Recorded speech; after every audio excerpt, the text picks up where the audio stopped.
Bonjour à chacun, bonjour à tous.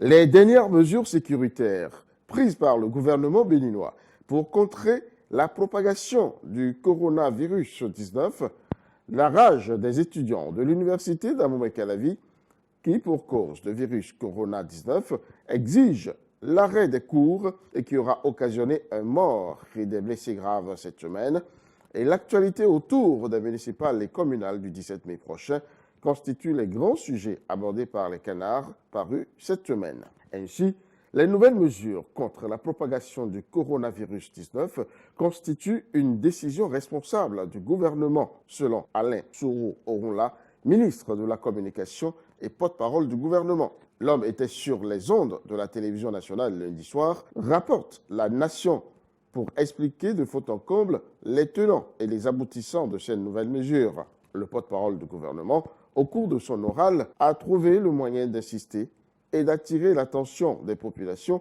sur l'irresponsabilité contagieuse. Et pour la presse du jour, le gouvernement prend des mesures à la hauteur du mal. Aux aguets, dit le journal, il prend automatiquement les mesures adéquates à l'évolution du danger. En témoigne, poursuit le journal, la montée d'un cran des mesures restrictives. Libération viendra détailler ces nouvelles mesures. L'école béninoise ferme ses portes dès lundi prochain. Un cordon sanitaire autour des lieux les plus exposés et la fermeture des lieux de plaisance. Ce qui fait dire au journal que le gouvernement passe à la vitesse supérieure. Et il devient impérieux que chacun s'engage fermement dans la lutte contre la Covid-19, recommande de rechef l'opinion aujourd'hui. Pour le journal, ces mesures ont besoin de tout le monde pour produire les effets escomptés. Cotonou, Porto Novo et 6 autres villes sont concernées par le cordon sanitaire, révèle l'événement précis, de même que le transport en commun qui sera suspendu à travers tout le pays dès demain.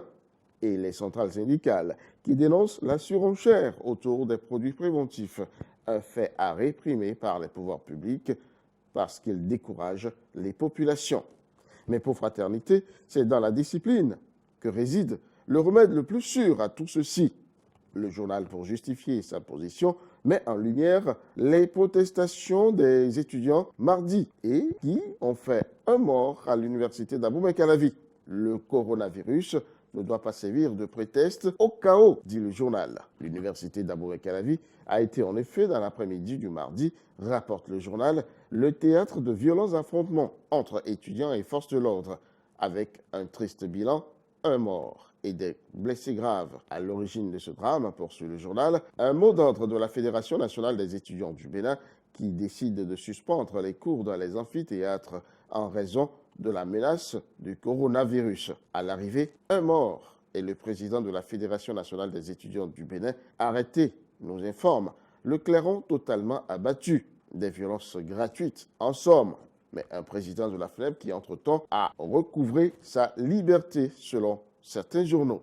À propos de cet étudiant tué gratuitement, Nice et Force Dieudonné Soglo réclament justice. Selon Matin Libre, l'ancien président de la République s'indigne contre la mort par balle d'un étudiant sur le campus universitaire d'Abomey-Calavi dans une manifestation contre la poursuite des cours à l'université, bafouant ainsi les mesures de sécurité contre la propagation du virus. Nicéphore Soglo a dénoncé, rapporte le journal, l'inaction des autorités béninoises à cet effet et s'étonne de l'indifférence de la presse nationale et demande que justice soit faite à la victime et à sa famille. Paix à l'âme du disparu qui pourtant rentrait tranquillement chez lui après les cours. Mais que faut-il savoir du cordon sanitaire qui entre dans les faits dès demain lundi 30 mars? La question vient fort bien à propos à la une du journal L'Opinion aujourd'hui. Il s'agit tout simplement, nous dit le journal, qui rapporte les explications du docteur Petas Akogbeto, directeur de cabinet du ministère de la Santé, de limiter les mouvements entre l'espace délimité et le reste des parties qui entourent l'espace. Dans les 8 communes concernées, poursuit-il, il y aura des contrôles et une limitation des mouvements des populations au strict nécessaire. Les forces de sécurité veilleront à l'application de cette mesure, conclut le directeur de cabinet. Mais au milieu de tout ceci, se signale quand même une bonne nouvelle qui nous vient du Burkina Faso. L'apivirine de Valentin Agon y ferait des merveilles. Ce produit serait très efficace dans ce pays contre le coronavirus 19. Selon le Béninois libéré qui rapporte l'information, l'État burkinabé l'aurait même mis en expérimentation auprès de certains malades. Le génie béninois pourrait donc sauver le monde face à cette pandémie. Bravo à notre compatriote Valentin Agon. Mais là ne s'arrête pas l'embellie face au malheureux virus. Le Bénin vient en effet d'enregistrer son premier cas de guérison totale. Jubile Libération. Le Télégramme aussi est dans l'euphorie. Le premier cas confirmé au Bénin, autorisé à rentrer chez lui, renchérit le journal.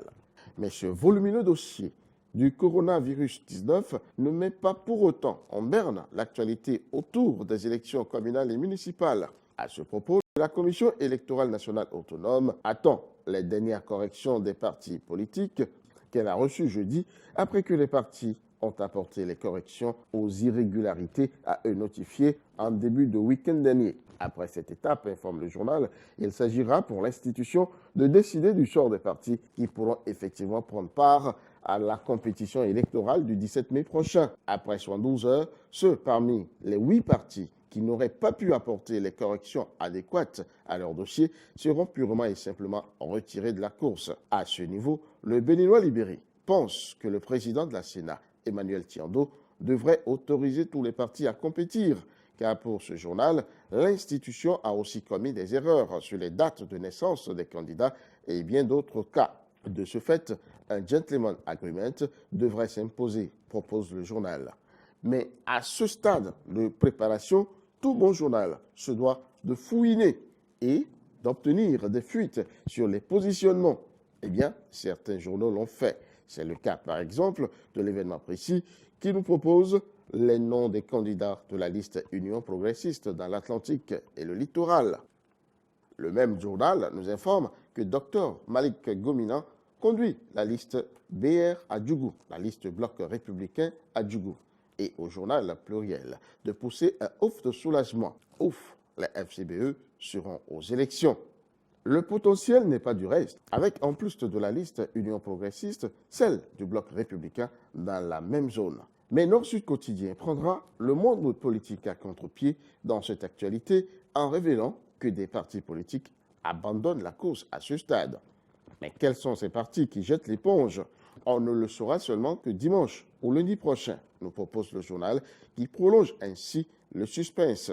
Mais il a noté tout de même des absents jeudi à la Sénat, des partis qui pourtant ont déjà reçu leur récépissé provisoire. Finissons cette revue par cette nouvelle qui nous vient de la commune d'Aplaroué, et c'est le quotidien d'Abaro qui rapporte l'information. À 31 ans, Oussena Adamou est élu maire de la commune d'Aplaroué. Félicitations, Madame le maire. Fin de cette revue de presse. Peggy Ludovic Dagba. Rendez-vous dimanche prochain.